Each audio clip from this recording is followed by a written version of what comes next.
And tonight on PM Express, a conversation about the total reorganization of the biggest opposition party, the National Democratic Congress, the NDC, with the election of new crop of leaders who are to assume that arduous task of a total reorganization. There are a series of these conversations we're going to be having from now till December when the main event comes off. My colleague Evans Mensah has already had a few of them on PM Express, but one of the personalities that have come up strongly vying for that position is the man on your screens. That's him there. But of course, three of them are vying for the position. You know how vigorous, robust, or if you like, energetic the outgoing General Secretary Asedun Ketia has been. To fit in his shoes, you must possess these qualities. Thankfully, this man has been a Deputy General Secretary. If he was an apprentice, he would have graduated by now. So what does he have under his sleeves? Now, these are the people who are contending for the General Secretary position. We've had Elvis Efrianka, we've had Fifi Kwete. Now we're having Dr. Peter Otokuno. What does he bring on board? What differently or freshness does he bring to the table? For a party that suffered defeat in 2016, came back strongly and swept almost 50% of the parliamentary votes, creating almost a hung parliament. But this was done by a team led by the CEO of the party, the General Secretary, and supported by his deputies. You recall how vocal this man has been. You recall how vocal he's been, the in and out of the campaign trail, all the boot-for-boot debates and polling station coalition center arguments. He is a face that will remind you of at least a spectacle during the last elections. I'm delighted that the energetic Dr. Peter Boama Otokuno, NDC General Secretary, Aspirant, has joined me in the studio. We'll be delving into his political portfolio. What does he have to offer? As the NPP prepares to break the 8, does he have what it takes to deliver victory to the NDC? Let's have a conversation after this break.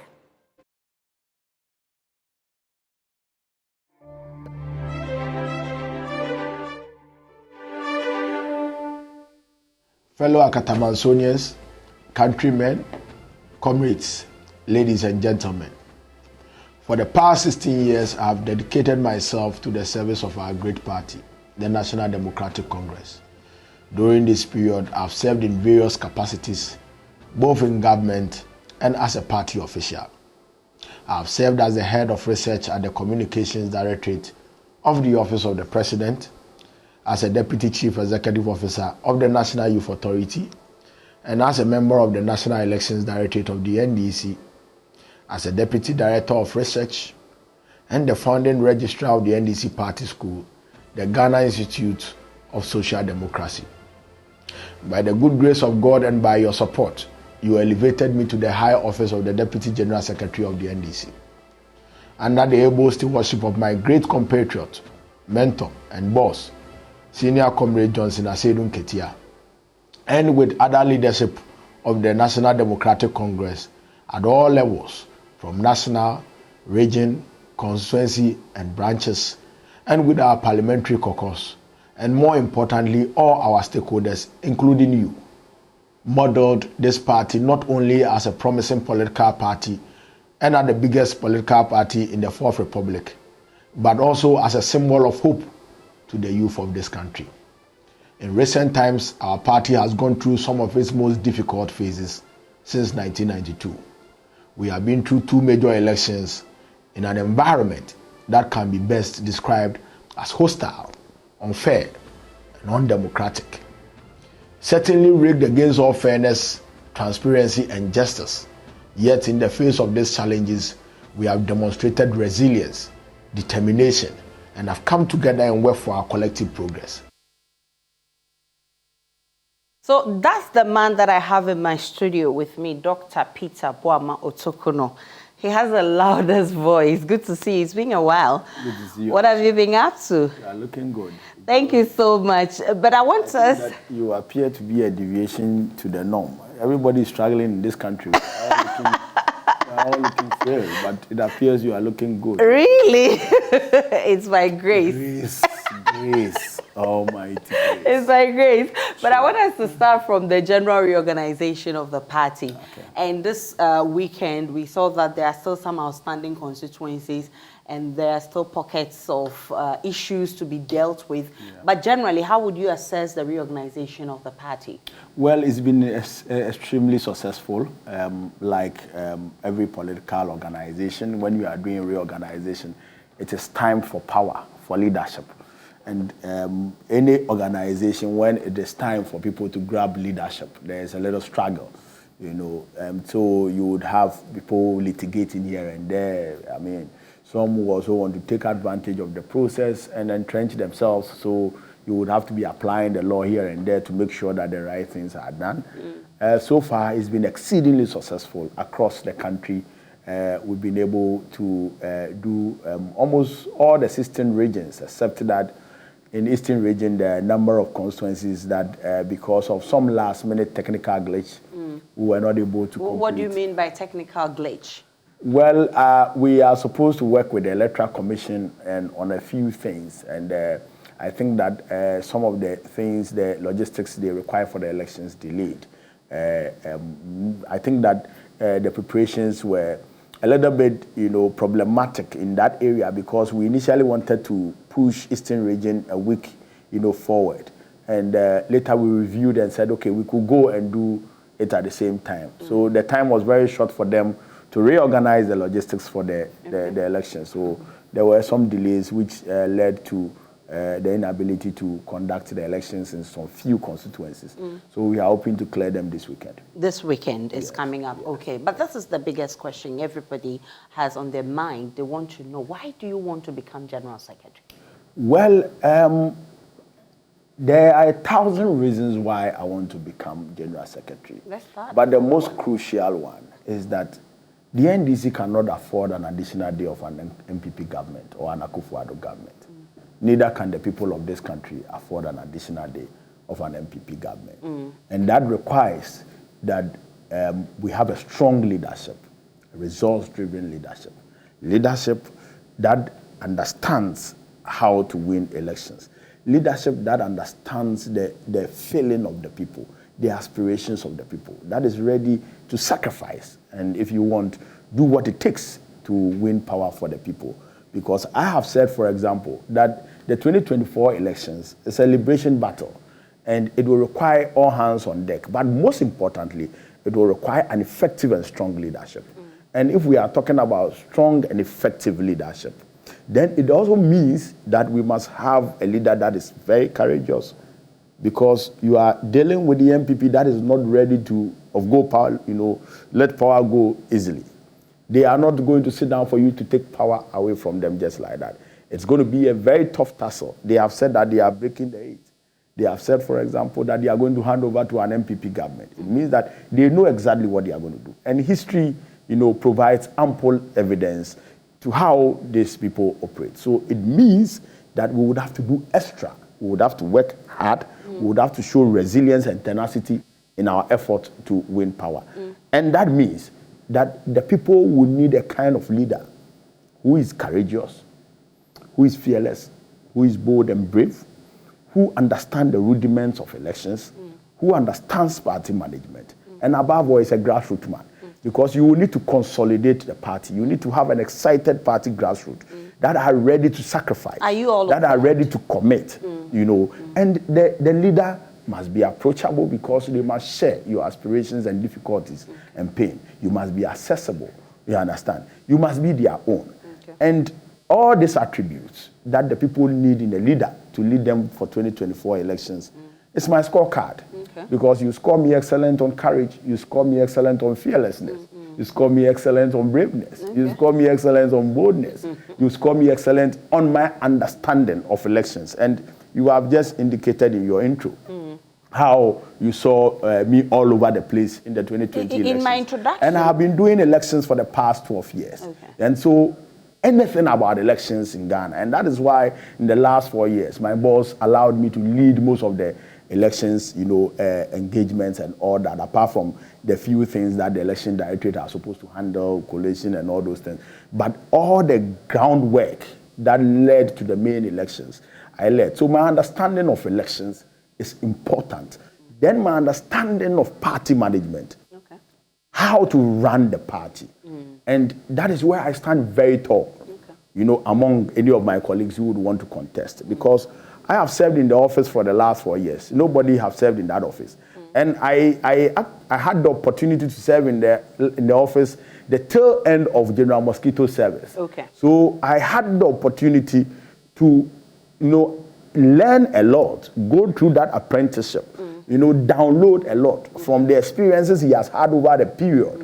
You understand? And so it puts me far above them in my knowledge of how the office of the General Secretary operates. The nuances and the rudiments of how the office operates, which none of my colleagues are having. So I think that puts me above them. But most importantly, you're contesting against the Rector of Elections.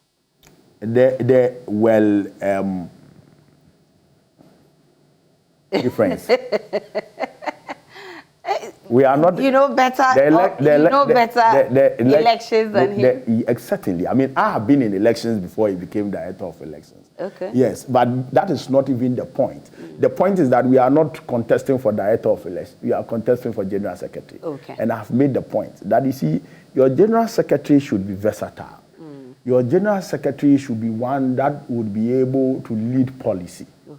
And that is also my strength. In fact, in the last 8 years, all the 2 major policy documents that we have done as a party, I played major role in the preparation of those documents. 2016 manifesto, 2020 manifesto. Because of my policy background, I'm an economic policy expert, a rural development expert, youth development expert, and since the last 8 years, there is no policy work that has been done in the party that I have not played central role. But bear in mind also that the knowledge of your general secretary in policy is crucial because the party is the mother of the policy, frameworks of the government that you produce. We produce the policy for government to implement when we win power.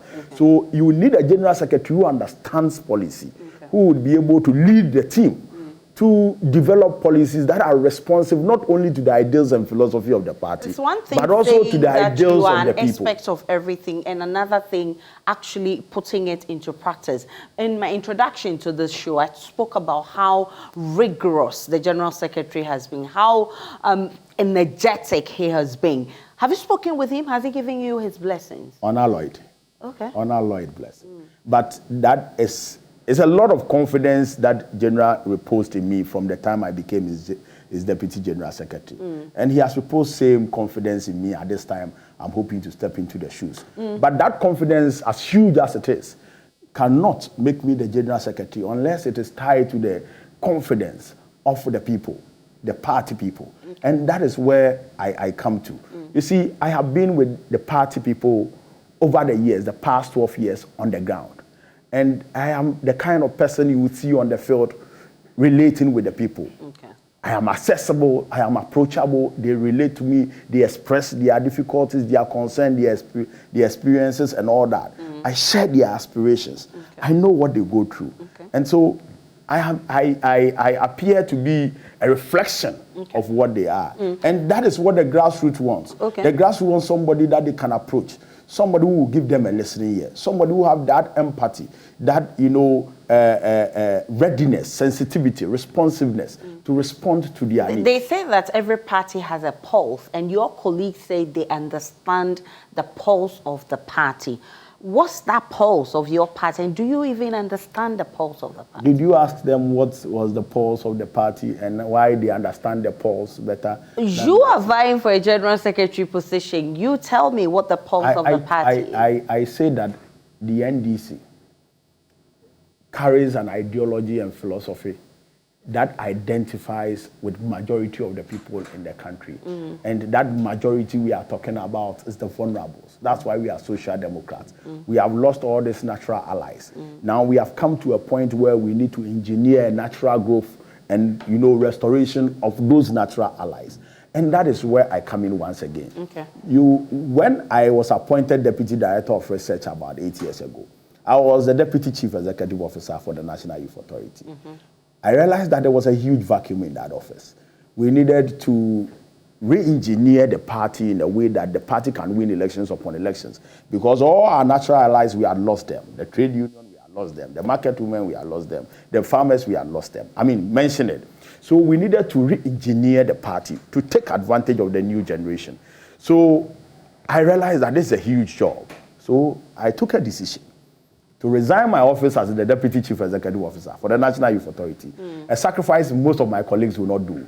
Because at the time that I was resigning to pick that responsibility, most of my colleagues had resigned their offices as party officials to go and take appointments. Okay. Now, I did this sacrifice because I had a vision, I had a dream. I had a dream about building a party that is formidable, that is robust, that is sustainable in winning political power. And I believe that in doing that, you will need to engineer the party's growth and strength from the base. And so, because of that, I decided as a Deputy Director of Research to lead the calls for the establishment of the party school, so that among other things, we would be able to educate our party people, to understand our philosophy and ideology. Because one other thing about efficient governance is that when the implementers of your party policies do not understand the foundation of the policies, the ideological underpinnings of the policies, they will not be able to implement it well. So we established the party school. Then along the line, I realized that, look, if we don't do something about the professionals, those in academia and across board, we would have a problem. So as a Deputy Director of Research, I led the team to bring all, those in the academia environment who belong to our party across the country. And we came together to form the Progressive Intellectuals. So all the lecturers across the universities and the polytechnics across the country were brought together. Then along the line, we decided that we need to bring the professionals also together, because these are natural allies that we have lost them. And thankfully, that has developed into the Pro Forum now. I mean, you know about Pro Forum. Yeah. They have been given an affiliation status to the NDC. So these are things which forms part of the broader vision to grow the party. Now, subsequently, I became a Deputy General Secretary. And I had to lay the foundation for that takeoff, the springboard. So most of the things that I've done in the last 4 years is to further that vision, that the party can become robust and formidable, both in winning elections and in governing. So you realize that this year, we have introduced some heavy levels of digitalization into our party management. We have developed a comprehensive management information system that has digitalized all our membership database, and we have added, a financial management system, comprehensive financial management system, which is even making us more efficient in our accountings and living up to our principles of probity, accountability. But what you have done over the past 4 years as a Deputy General Secretary has been to support the General Secretary, to deputize him.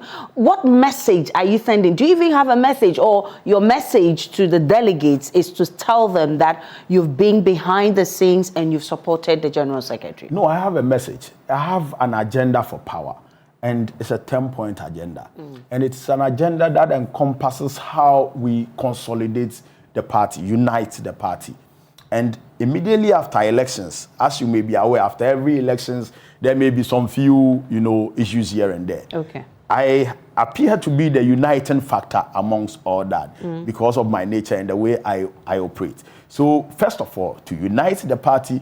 Then second, be able to build the capacity of our branches. Because among other things, the reasons why we have lost some of the elections we have lost recently is that we have not built the capacity of our branch executives to become the anchors of our political fortunes at the branches. So when we build their capacity, they know their role, they know their responsibility, they know that they are the first point of call in party growth, then they would do their work efficiently.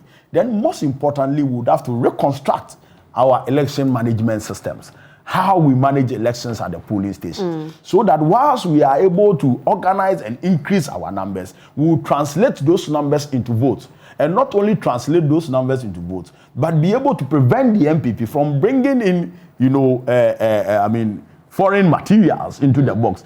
Then, do they bring foreign materials? Do you have evidence? And you didn't prove that in court? Oh, yes, but you follow the court case. Let's not dwell on that. But most important... So let's not even go there about foreign materials. No, but foreign materials. But you reported... Let's talk about the elections. Ayisha, you reported that some people had been arrested with unprinted ballot papers in Ashanti region, about 4 isolated instances. We didn't have you forgotten? We did. There was... You reported it in you make your point. Let's not go there because I think those ones have been dealt with. If you want to go there, the evidence is there because you reported in this studio. That is why I wanted to quickly move forward. Move forward. Thank you. So how to prevent them from conducting their rigging activities at the polling station? Protect the ballot and make sure that we translate the results to where it's supposed to go. You see, the challenge that we have had is that there is overemphasis on collation. There has been overemphasis on we have to do this IT system, we have to do that. But when you don't produce the results at the polling station, when you produce junk at the polling stations, you collate junk.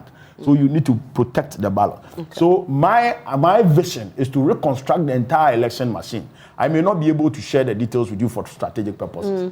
Again, we will need to look at our communication, program comprehensively and see how we can reconstruct our communication machine to be responsive to the communication challenges of the party.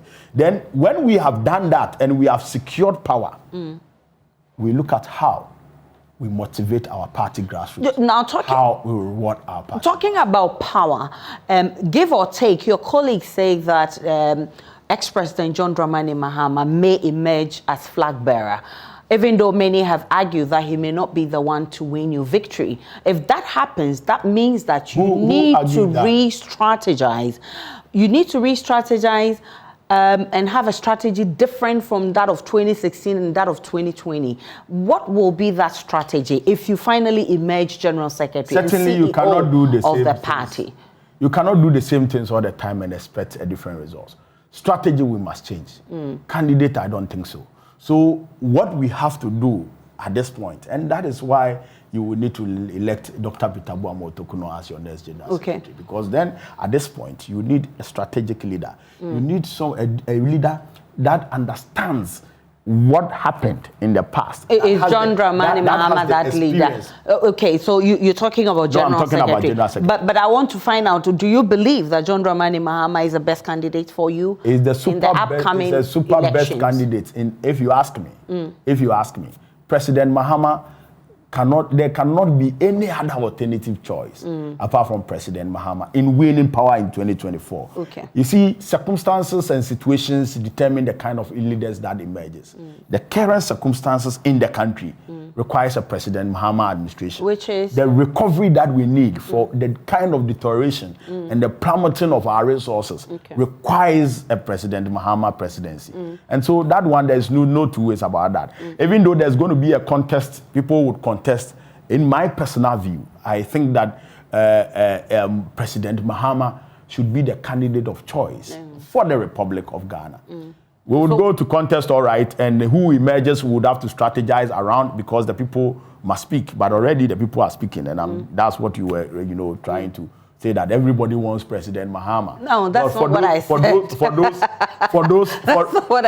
For those who think that President Mahama may not bring us the power, they are the MPP. You understand? Because they are scared of him. Well, let's not even go there, but there's been analysis from different angles, not just MPP, but other angles. But what will be that different strategy you seek to put up? Different Immediately I said a strategy with you, it's not a strategy anymore. Oh, well, but there's a thrust that you want to move along with. Yeah. So you can talk about that. You don't necessarily have, if you want to talk about your strategy. My strategy for President Mahama, when I disclose on live TV, is not a strategy anymore. It will not be a strategy anymore. But there will be a different strategy. Yes, certainly there would be a strategy that would help us win the power. And as I have indicated, I have a grand vision of an agenda for power 2024. I may not be able to share all that with you because of strategic reasons. Okay. But I believe that with my leadership as the General Secretary of the NDC, we would be able to harness that power with the kind of qualities and attributes I bring on board and the kind of experience that I bring on board. And Ayisha, you see, the office of the General Secretary, you would need somebody who is versatile and cuts across various sections of society. Somebody who will be appealing to various sections of society, including the party. And I say, for example, that if you are going to lead the party, you will need to understand policy. So when it comes to the policy environment, I'm an authority. When it comes to academia, I am with them. I appeal to the academia. When it comes to the young people, the youth, you see, the youth needs somebody who reflects their ideals and aspirations. And for example, me becoming the General Secretary would open an opportunity, would set up a portal that the young people of this country would see that in the NDC we have hope, we have potential to reach any heights that we want. And I think that is one strong point that, you know, it's making the party people, who are mostly young people, about 90%, 95%. And if you look at the results that are coming up, you have 33 years old becoming chairman, 30 years old becoming chairman. It tells you a story that the young people are ready to take power. And they need their own who understands and reflects their ideals and aspirations to lead them. And that is one more important reason why I need to lead this party as the next general. You know what? Then beyond that, Ayisha, then beyond that, you need somebody who is appealing to the grassroots, somebody the grassroots identifies with, shares the aspiration of the grassroots, is loved by the grassroots. It is only through that you can unite and consolidate the party base. Because above all other things, for you to win political elections, you need to have the full party machinery behind you. Are you loved by the grassroots? Overwhelming, and I'm sure you're the darling boy. If you have been following, right? If you have been following, but you know, one key duty of a general secretary is actually to work with the Electoral Commission to actually relate well. How and you agree that your frosty relationship with the Electoral Commission in the last election is affecting the party and needs to be resolved quickly. How do you intend to reset it, if at all? Absolutely, our relationship with the Electoral Commission has made the party even more stronger in our bid towards 2024, because this Electoral Commission is an Electoral Commission that we do not trust and we don't intend to trust unless maybe some significant changes come up. As it stands now, we have boycotted IPAC meetings and we are having some kind of engagement to see how we resolve our grievances, you know, and get back together. So we are very clear in our mind, Ayisha, that in 2024, we are not getting an Electoral Commission that will be neutral. So we would have to be our own Electoral Commission. We are not going to get security services that will be neutral. So we have to be our own security services. We are not going to get judiciary that will be neutral. And we are going to be our own judges. That is why we have indicated that in 2024, we are going for a straight win. And we are not going to dilly-dally about and say we are going to court and all that. We are going for the kill at the polling station. And we are going to make sure that we produce the results. Because among other things, this battle is not a battle for the NDC alone. It's a battle for the very survival of this country, for the very survival of humanity in Ghana. Because the kind of plummeting and the kind of deterioration that this nation is going through, if we do not save this country in 2024, we will not have any country after 2024. But there are claims that as a party, you couldn't even collate your own results, so that when the court asks you to produce your own collation, you couldn't. How do you intend to work around that so that you're so confident that in 2024 you won't tolerate any untoward attitude? How do you intend to do that? Who said we couldn't collate results? But there were even the Supreme Court judges said that to you because you could not present your collation. Ayisha, that I don't recall. You see, the court said a lot of things. They did a lot of biased things, but this is something they never said, that we couldn't collate. Were you able to collate your results? They don't have the capacity to say that. Did you produce your results? Capacity and the ability. Were you able to produce your results? But most importantly, you see, it's not about collation of results. I've made the point that, look, when you produce junk in the polling station and you have the most effective collation system, you will produce junk collation results. You understand? So the most important thing is about winning the power at the polling station. And I think that is where we have to focus our energies. It doesn't matter whether we're able to collate results. This is not the first time we have done elections in this country. In 2012, we won. I was part of the team that collated the results.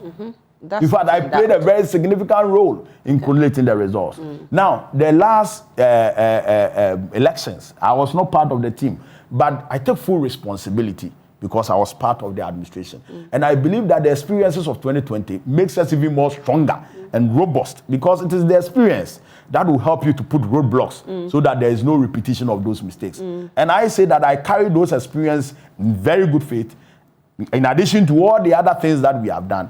And we have reviewed the processes. And I'm very confident that never again will the MPP and the Electoral Commission take advantage of such levels of, if you want, mistakes to our traitors and take power away from us. The people of this country are relying on the NDC. Everybody is looking up to the NDC. Those wailing all over, those crying because of the economic difficulties, what is happening to the prices on the market, the CD-dollar relationship. I mean, how our CD has fallen flat, down flat in front of the dollar and all that. Everybody is crying. So you think that gives you an upper hand? Looking for a savior. But you see, at the end of the day, all the crying, who are they looking at? They are looking at the NDC. Okay, so it means that what makes the NDC the best option? Yeah, I mean, it's an obvious option because we have done it before.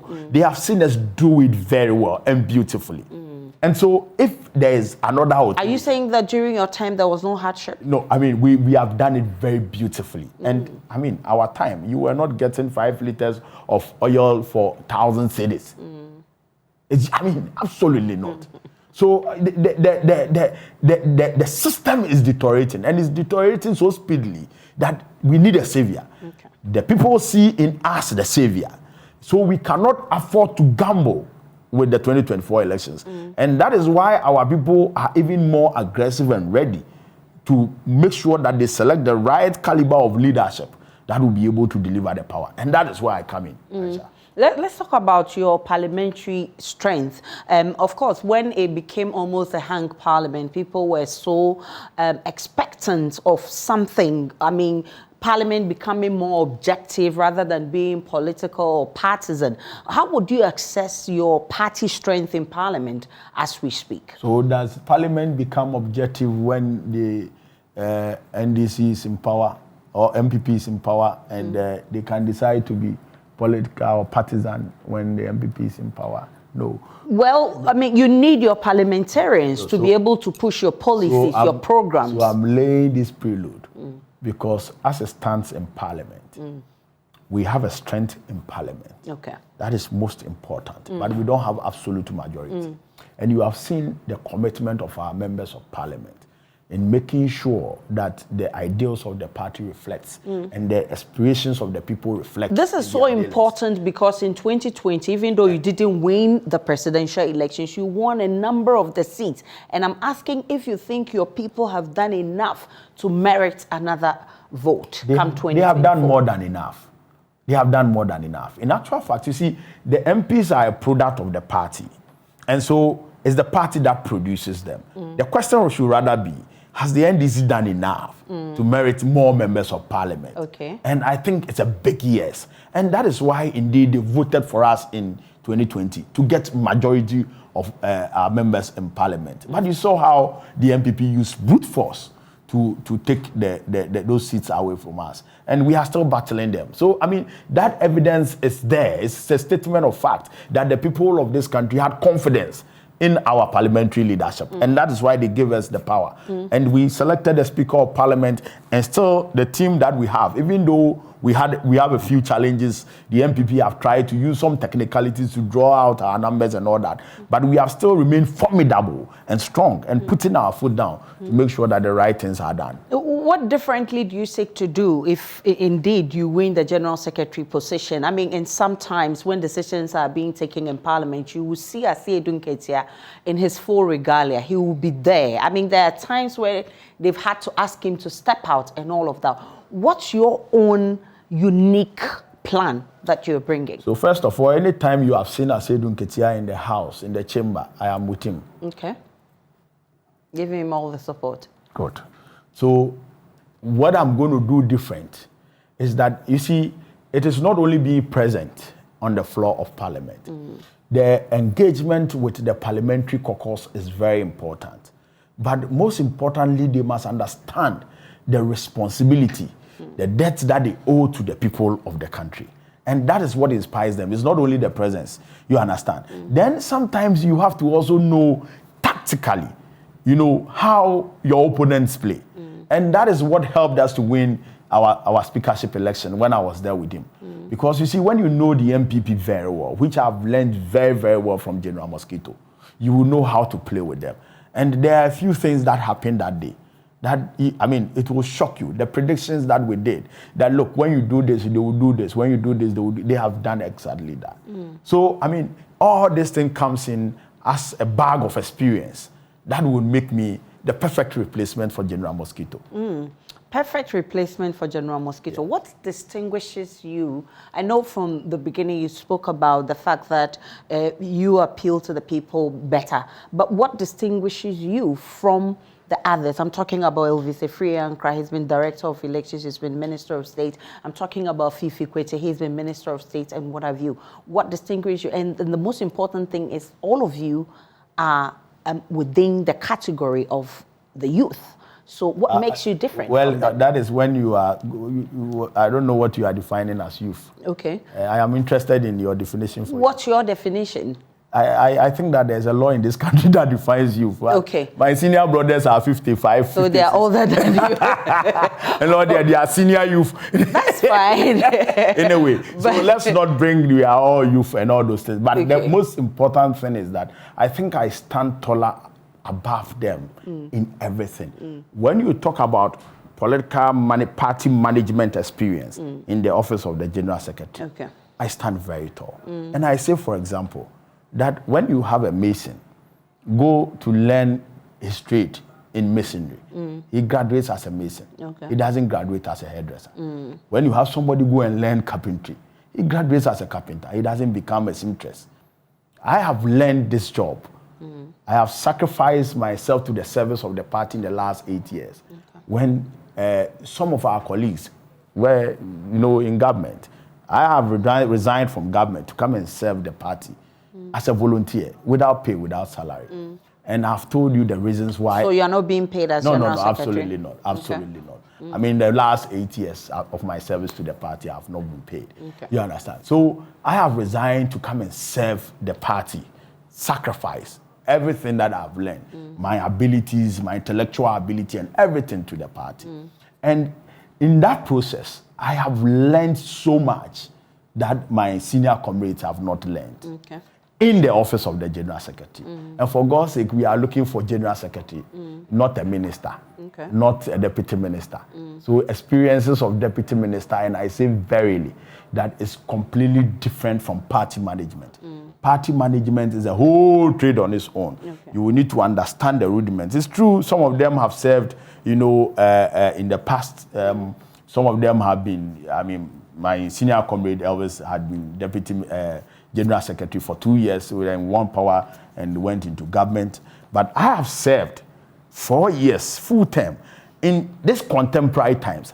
I understand the contemporary nuances of the party office or of the office of the General Secretary than all of them. I stand very tall, If there is anything that my senior comrades, may stand taller, it would be maybe the age, which is just a number.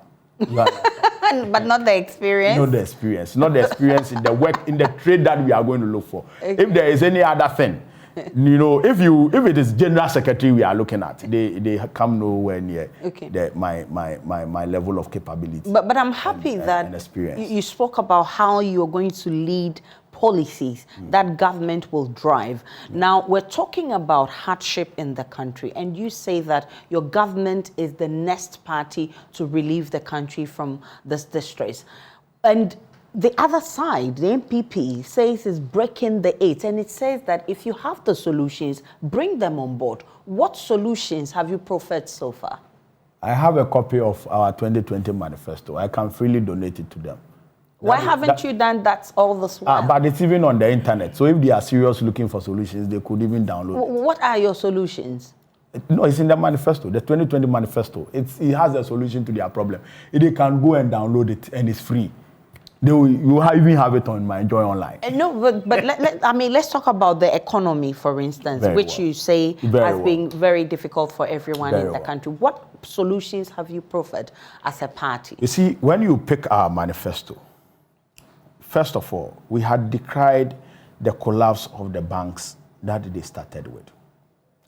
That banks that they collapsed was because government was owing some contractors who were supposed to pay so that they can save those banks. They were local banks. These were banks that were taking care of the SMEs, small, medium-scale enterprises. These small, medium-scale enterprises employ 1, 2, 3 people. And because we were just transitioning from the informal economy to a formal economy, a lot of these small businesses were now moving into the financial system, which we call financial inclusion, as part of our bigger financial inclusion program when we're in government. So these small businesses started, with this micro finance institutions. Because of the crowding nature of these small businesses, those microfinance institutions turned into banks. They built capital with them. So most of these businesses were relying on them. Akufo-Addo comes and says that I have identified a problem with these banks. We need 4 billion to solve it. But let me collapse the banks. Incidentally, they ended up spending over 27 billion, in collapsing the banks and not restoring them, not saving those jobs, not saving those small businesses. All these small businesses have collapsed because now they cannot go to the international banks. They have very strict credit, requirements. You have to provide collateral and so on and so on. So they can't go to these international banks. All these businesses have collapsed. You will forget about the over 400,000 people who were working in these banks that were collapsed. So I think that is where our problem started. Now, with these international banks that are currently operating, they are managing with the multinationals. They are making huge profits. If you look at their tenants in the books, they are making huge profits. When they make the profits, they take them out of the country. They put stress on your currency. Now, look at the flip side. The economy is not producing anything. Our GDP is not growing. And above all, even our GDP, if you want to understand properly, you would have to look at the GNP, which is the gross, national product, what we, the Ghanaians, the local market is producing. So when you look at what the local Ghanaians are producing, you would see how weak we are as a nation. So all the GDP growth that we have seen in the past few years, there's the ones they talk about, that has to do with what we, built before we left power, the oil additions and all that. You will see that it puts stress on our currency because we are not producing any product that is of comparative advantage on the international market. Cocoa, cashew, gold. These 3 major, commodities, they bring most part of our foreign exchange. Now, how has cocoa performed? Cocoa has slumped over the years. Now we are producing less than 500,000 metric tons. Now, what has happened to cashew? The same problem, very low. Even though the price on the international market is very high, we are getting very little because we are producing very low. Now, gold. We have allowed galamseyers to take over our gold. The ones that we have formal agreements and have licensed and they are mining, they are also taking it outside the country. We are getting less than 15% of all the formal mining that we are doing. Now, because of the fight against galamsey and the fact that we are not being, forward-looking and strategic in the fight, now they are smuggling the goods to our neighboring countries. Do you have a our neighboring countries are benefiting more. They are getting foreign exchange. So you are being choked in terms of foreign exchange because what can bring you the foreign exchange, you are underperforming. And the worst of it all is that we continue to grow in our appetite for foreign goods. We are not growing domestic industries. We use empty sloganeering. One district, one factory. One district, one factory. We have seen virtually nothing. The industries that we have seen are industries that already exist. They come and paint your container and write one district, one factory without nothing concrete to show. We said one district, one village, one dam. One village, one dam was supposed to be a very key factor in our agricultural growth. Zero. Nothing was done. Planting for food and jobs. We handed over this package, this grant that we got from Canada. They labeled it planting for food and jobs. Empty slogan hearing. But we didn't even have a problem with that. That money was supposed to continue a very good work that we had done in agriculture. We had cut rice importation by 50%. We have cut poultry products importation by about 60% because of the broiler revitalization program. People were growing the poultry here and producing the poultry products for the market. President Akufo-Addo comes, he says planting for food and jobs. We ended up, allowing rent seekers to take advantage because some party people, party Yesika, as a party did. Well, so, I look forward to that election. That will make you the General Secretary. When is that? Well, that would be 17th December. Okay. And so we are doing the preparations. The regional elections will come somewhere since 11th and 12th November. Then ours will follow. Okay. But most importantly, Ayisha, I say that, look, it is the circumstances and the situations that select leaders. Okay. And in essence, the people reflect the kind of leaders that they choose. Okay. So if the people want victory, they must choose a strategist. Okay. If the people want power, they must choose strength, strong leadership, and courageous leadership. And that's what you think if the people want the future, they must choose the youth. Okay. If the people want leadership, then they must choose somebody who is trustworthy. Okay. If the people want reward, then they must choose hard work and resilience. And you are all of that? And that is what I represent. Okay. And that is why the people will choose Dr. Peter Boamoh-Otoko. So are they receiving your campaign well? Very, very, very well. I mean, you need to see what happens when I step on the ground in the various constituencies. And I've said that, look, hard work never fails. Okay. When you work very hard, when the people see your understanding and your commitment and sacrifices, they are ready to reward you. Because if I do not grow, if Dr. Peter Boamoh-Otoko cannot become a general secretary, it means that they can also not grow from where they are as constituency executives, as branch executives, as regional executives. They must see a reflection of people who are rewarded for their hard work and sacrifice and commitment to the party. And that is why the odds are in my favor, and I'm the choice of the people. They call me the People's General. Well, I wish you well in your upcoming elections. Thank you very much, Ayisha, for having me. It's been good having to meet you today. I mean, you look good once again. It's been good having you. Thank you so much. My name is Ayisha Ibrahim. Enjoy the rest of our programs.